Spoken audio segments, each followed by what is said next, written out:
Good morning, everybody. Today we have come up with one more problem that is based on power calculation. AC power हम calculate करने की कोशिश कर रहे हैं in two numerical.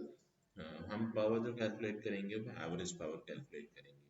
तो मैंने power की आपको briefing दी थी, तो मैंने आपको बताया था कि the most important power that we consider is average power. Instantaneous power is difficult to measure and we generally don't study it much. ठीक है, तो दो प्रॉब्लम्स मैंने आपके सामने लिखी हैं जो हमें करनी है. ठीक है, तो I will consider problem number 1 first of all and we will see how we can solve it. I am going to solve it here. Okay, so simple circuit problem है. इसके अंदर हमको क्या दे रखा है, एक रेजिस्टर है, एक कैपेसिटर है, दोनों सीरीज में जुड़े हुए हैं एक वोल्टेज सोर्स के साथ में. तो अगर ये क्वेश्चन नॉर्मल क्वेश्चन होता, डीसी का, दो रेजिस्टर एक बैटरी लगी होती, तो फटाफट हम सॉल्व कर लेते. तो same principle, same Kirchhoff's law, same KCL, same KVL is applied in AC also, but with phasors, phasors के फॉर्म में. तो यहाँ पे हम करंट निकालेंगे. करंट कैसी होगी, ऐसी for example, and this is the direction of the current and we are going to calculate now power. Okay, कोई भी डाउट हो बेटा तो आप कमेंट सेक्शन में लिख सकते हैं. तो हम करंट लिखेंगे. करंट क्या होगी, दोनों इम्पिडेंसेस सीरीज में है तो वो ऐड हो जाएंगे. तो voltage 4 angle 20 degree upon total impedance Z1 plus Z2. Z1 की वैल्यू कितनी है 6 प्लस इसकी वैल्यू कितनी है -6. ठीक है, अब इसको सॉल्व करेंगे. ओके, तो देखो मेरा इस एक्सप्रेशन को सॉल्व करने का बहुत सिंपल तरीका है. इस पूरी वैल्यूज को कैलकुलेटर में पुट करो और सॉल्व कर लो. ठीक है, लेकिन मैं पहली बार कर रहा हूँ इसको, तो मैं स्टेप बाय स्टेप करता हूँ. नीचे वाले एक्सप्रेशन को मैंने कैलकुलेटर में पुट करा और पोलर फॉर्म में कन्वर्ट कर लिया. तो this will come out to be 4 angle 20 degree, और नीचे वाले का जो आंसर आएगा that will come out to be 7.81, और एंगल कितना आ जाएगा -40 डिग्री अप्रोक्सीमेटली. ठीक है, जब हम इसको डिवाइड करेंगे तब आर्गुमेंट्स जो होंगे वो डिवाइड हो जाएंगे, और जो आपका एंगल होगा वो क्या हो जाएगा, सब्सट्रैक्ट हो जाएगा. 20 माइनस 40 कितना हो जाएगा, -60. तो the value of current has come out to be 0.51 amplitude and the phase is 60 degree and the unit will be ampere only. ठीक है, ये वैल्यू आ गई करंट की. अब हम निकाल सकते हैं, हमको क्या निकालना है, power across the power delivered across the resistor. ठीक है, हमें पावर का फॉर्मूला पता है. क्या फॉर्मूला होता है पावर का, पावर का फॉर्मूला सर सेम होता है, P A V G is equal to real part of 1/2 V I star. This is the formula that we have to remember. ठीक है, हम क्या करेंगे, वोल्टेज फेजर लेंगे और करंट फेजर का कॉन्जुगेट लेंगे और दोनों का प्रोडक्ट ले लेंगे. तो हमारे पास वोल्टेज फेजर अभी नहीं है, हम निकालेंगे. तो V इक्वल टू क्या होगा, वी आर बोल ले रहे हैं इसे, I इंटू आर. आई तो सेम होगी दोनों एलिमेंट्स के लिए क्योंकि सीरीज में.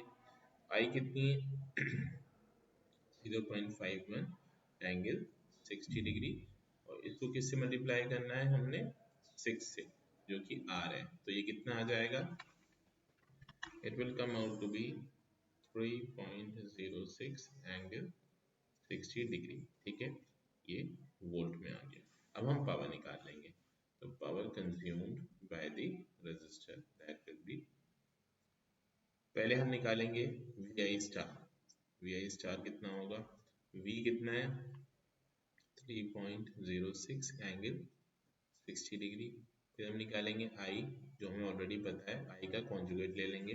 कॉन्जुगेट लेंगे तो एंगल कितना हो जाएगा, माइनस का 0.51 एंगल -60 डिग्री. ओके, ठीक है, अब इसका 1/2 कर देंगे और बाद में जो आंसर आएगा उसका रियल पार्ट ले लेंगे.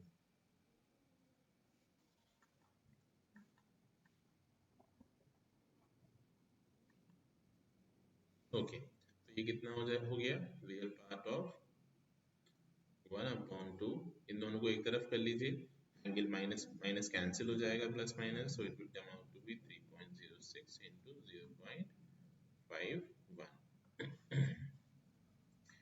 तो जो ऐसा नंबर होता है जो आपका रियल एक्सिस पे होता है जिसमें कोई भी फेज नहीं होता है, तो उसका रियल पार्ट लेने से कोई फर्क नहीं पड़ता है, वो ऑलरेडी रियल नंबर ही है, उसके अंदर कोई भी कॉम्प्लेक्स पार्ट नहीं एग्जिस्ट कर रहा। तो इसको सॉल्व कर लीजिए। So this will come out to be 0.7803 watt. So this is the power delivered across the resistance. So what is the power delivered by the source, that also we will calculate. So source के लिए source voltage कितना है, V equal to 4 angle 20 degree। Current same रहेगी, ठीक है।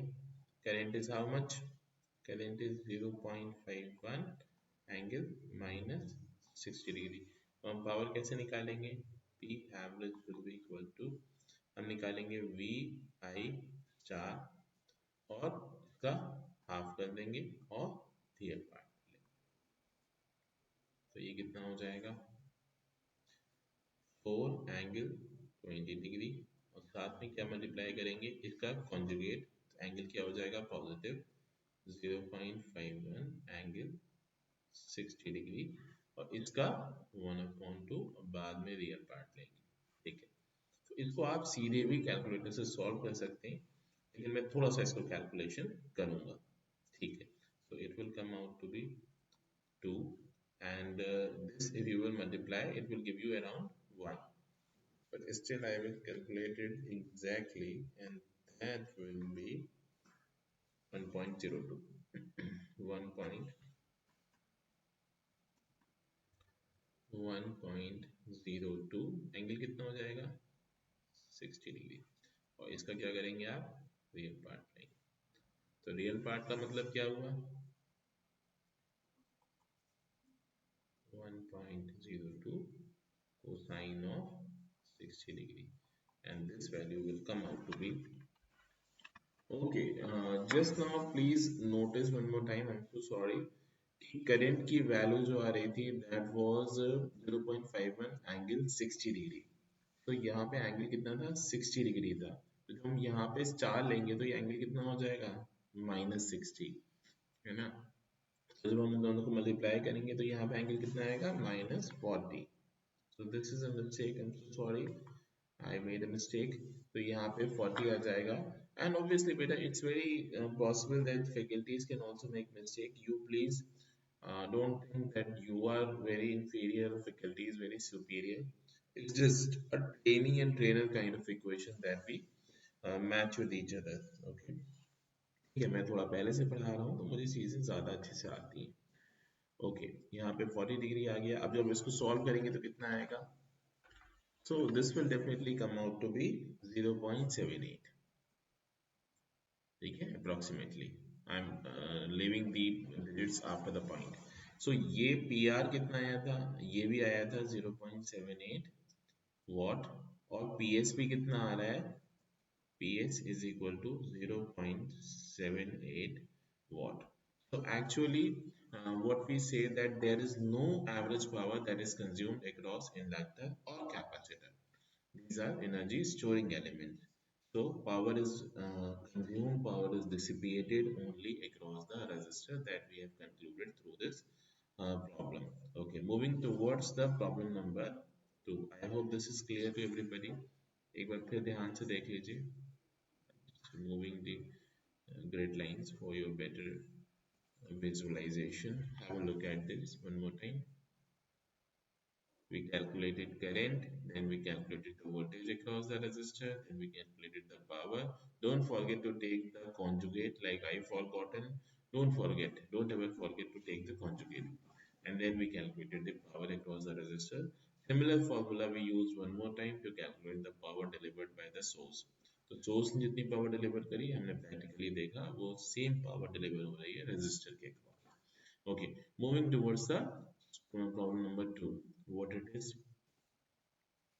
just a moment।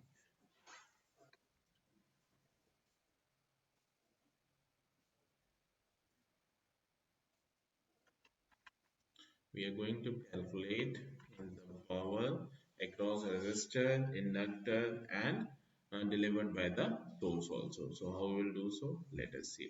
सबसे पहले एक काम करते हैं, करंट निकाल लेते हैं. This current we will calculate, and this current according to Ohm's law or according to circuit laws, basic laws, will be 5 angle 30 degree upon 5 plus j 10.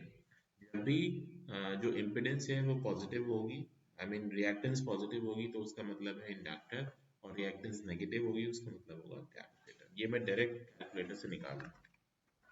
Okay, this will come out to be 0.44 angle minus 33.43 degree, या फिर इसको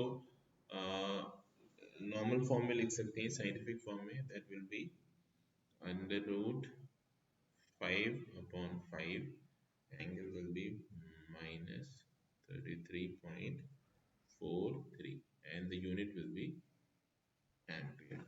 Let me put the grid lines also. So let us move on to calculate the value of voltages across resistor and inductor. So VR बोल देते हैं inductor, the voltage across the resistor, that will be I into R, and that will be 0.44 angle minus 33.43. और इसको किससे multiply करेंगे हम? इसको हम मल्टीप्लाई करेंगे 5 से. तो value will come out to be, तो देखो इसको अंडर इस एम्पलीट्यूड को अंडर रूट 5/5 भी लिख सकते हैं, तो 5 will get cancel, it will become under root 5 angle minus 33.43 degrees. Similarly, voltage across the inductor, that will be I into, sorry, this is XL. So it will come out to be, what is the value of current? Current is this, under root 5/5, angle is minus 33.43. इसमें सारा खेला जो है, everything is dependent on complex calculation. Phasors अगर आपको आते हैं तो आप बहुत इजीली इसको कर पाओगे. तो ये तो हो गई करंट की वैल्यू, और रिएक्टेंस की वैल्यू कितनी है? J into 10. इस J इंटू 10 को मैं कैसे लिखूंगा? मैं लिखूंगा 10 एंगल 90 डिग्री, ऐसे लिखूंगा. ये चीज आपको आनी चाहिए. मैं यहाँ पे इसको मेंशन कर दे रहा हूँ.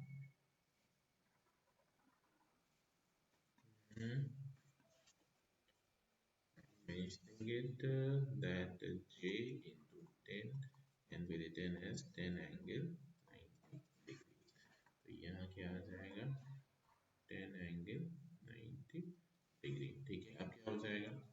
ये कट जाएगा, यहाँ ये हो जाएगा 2 रूट 5, 2 रूट 5. एंगल कितना हो जाएगा? Angle will come out to be 56.57.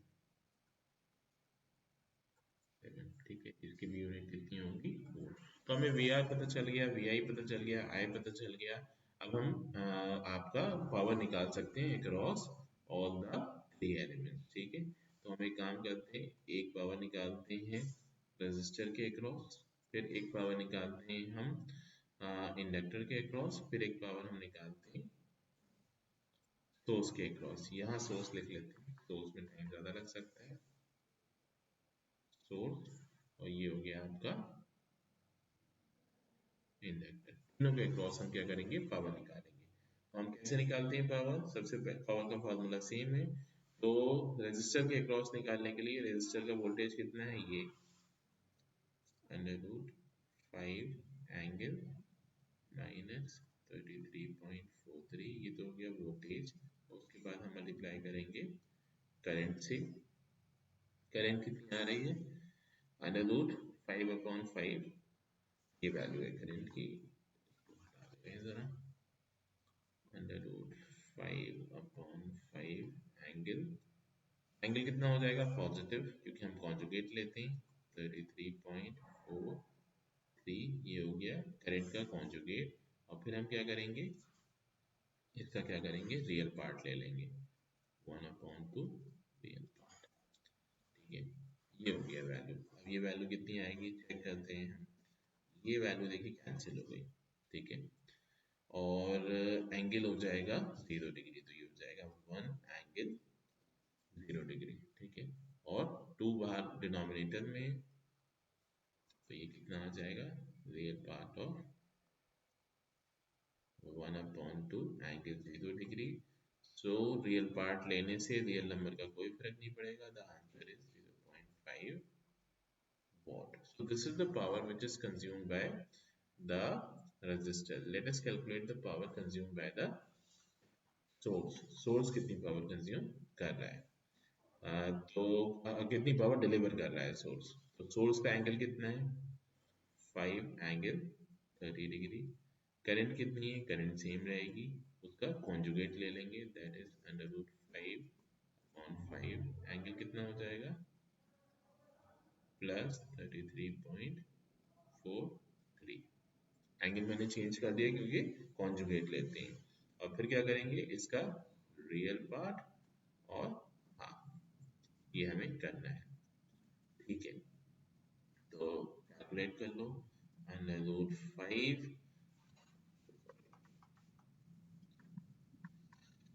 √5 angle कितना हो जाएगा, एंगल ऐड हो जाएगा, सो it will be 63.43 and 1/2 I have brought inside। इसका क्या करना है, रियल पार्ट। तो इसका रियल पार्ट कितना हो जाएगा, I will calculate it directly using my calci. Okay, if I do the calculation, I will get the real part will be equal to under root 5/2 cosine of 63.43, and that will be how much, that will be 0.50, and that is what is the answer। Okay, fine। Power across the resist, power across the inductor निकालेंगे, तो वो भी यहीं पे निकालेंगे। तो हमें voltage पता है अक्रॉस द इंडक्टर, सर ये है, दैट इज 2 √5, एंगल कितना है 56.57। और फिर हम क्या करेंगे, करंट से मल्टीप्लाई करेंगे, करंट के कॉन्जुगेट से, नॉट करंट से, ध्यान रखना। तो वो कितना हो जाएगा, उसको थोड़ा एक तरफ शिफ्ट कर दें, ओके। करंट का कॉन्जुगेट, करंट कितनी है, ये है √5/2, इसका कॉन्जुगेट मतलब एंगल कितना हो जाएगा, +33.43, ओके। ये हो गया ऐसे। अब इसका क्या करेंगे, रियल पार्ट लेना है, रियल पार्ट लेना है और 1/2 रखना है, तो ये कितना हो जाएगा। अब इसको सॉल्व करिए, देखिए 2 यहाँ से यहाँ कैंसिल हो गया, √5 को √5 से मल्टीप्लाई करेंगे, दैट विल बी 5, ठीक है। और एंगल कितना हो जाएगा, ये ऐड करिए दोनों को, तो the angle has come out to be 90 degree. मुझे पता है 90 डिग्री आएगा, आना ही है 90 degree. Real part of 5/2 angle 90 degree. अब बताओ इसका इसका जो आपका रियल पार्ट होगा वो क्या होगा, amplitude into cosine of 90, so that is 2.5 cosine of 90, that is nothing but 0। मैंने आपके सामने प्रूफ करके दिखाया इस क्वेश्चन में, यहाँ सोर्स से जितनी भी पावर चली 0.5 volt, I am sorry 0.5 what, वो पूरी की पूरी power, active average power deliver हो गई रेजिस्टेंस पे, and inductor is actually not consuming any power, you can see that the average power consumed by the energy storing elements inductor and capacitor is actually zero, and the power delivered by the source is actually dissipated only across the resistance। but ये in ideal case में है, जो pure reactive components होते हैं, practically ऐसा नहीं होता है, कुछ ना कुछ रेजिस्टेंस होती है इंडक्टर और कैपेसिटर में, तो वो उसमें डिसिपेट करते हैं power. So this was all about these two problems। I am writing down the solution, the answer here also। the power average power supplied by the source is 0। let me use another ink, just a moment। just for the purpose of answer. 0.5 watt. ठीक है. Inductor 0, resistor 0.5 watt. ठीक है. Supplied by the source 0.78 थी ना, कितनी थी? 0.78. Supplied by the source is 0.78 watt, and supplied by the absorbed by the resistor will be 0.78 watt. ठीक है. So this was all about for today. If you have any doubt, please write to me in the comment section. Please share it with your friends. Please make it reach up to the people whom it should reach. Please like, share, and subscribe. Thank you so much and have a great evening. Bye bye.